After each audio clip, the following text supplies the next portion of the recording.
Okay, so is 0 factorial actually 1?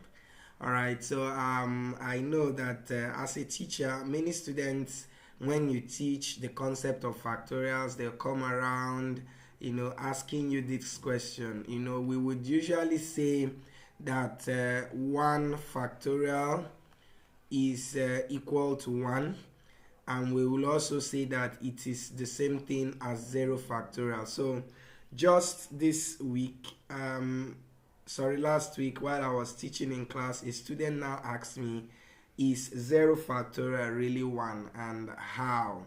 Okay, so and that is what we would like to see in this video, and it's very easy to see if it is not 1. And then let's assume it is not 1 really. So what is 0 factorial? Now you recall that by definition n factorial is equal to n multiplied by n minus 1 multiplied by n minus 2, down to 2 or 3, 2, 1, something like that. So you keep going that way until you get to 1.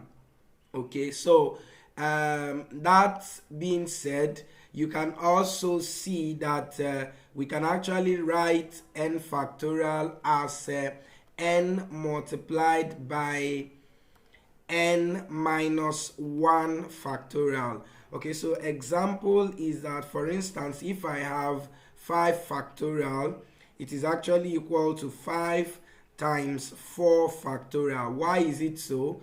Because 4 factorial is also the same thing as 4 times 3 times 2 times 1.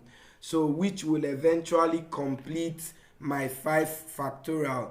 So you can actually just remove 1 and then you stop there. So that means I can write 3 factorials as 3 multiplied by 2 factorial, and I will end there. Okay, so if that is true, then the implication is that my n factorial, like I said, is equal to n into n minus 1 factorial.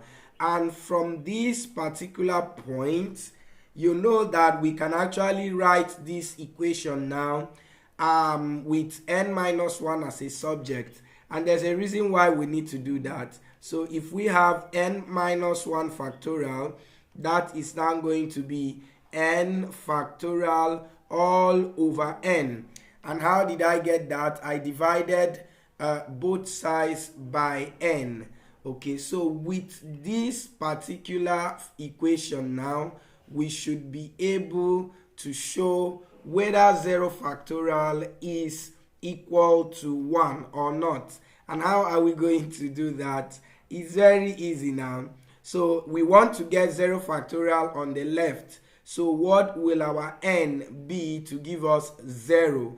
And that is n equal to 1.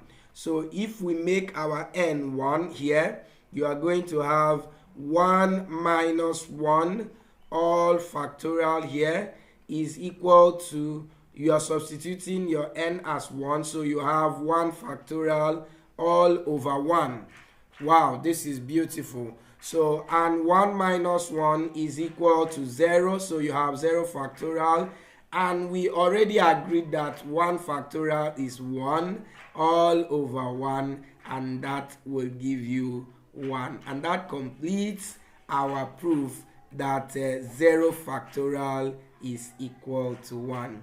Okay, kindly subscribe to my channel. See you in another content. Bye.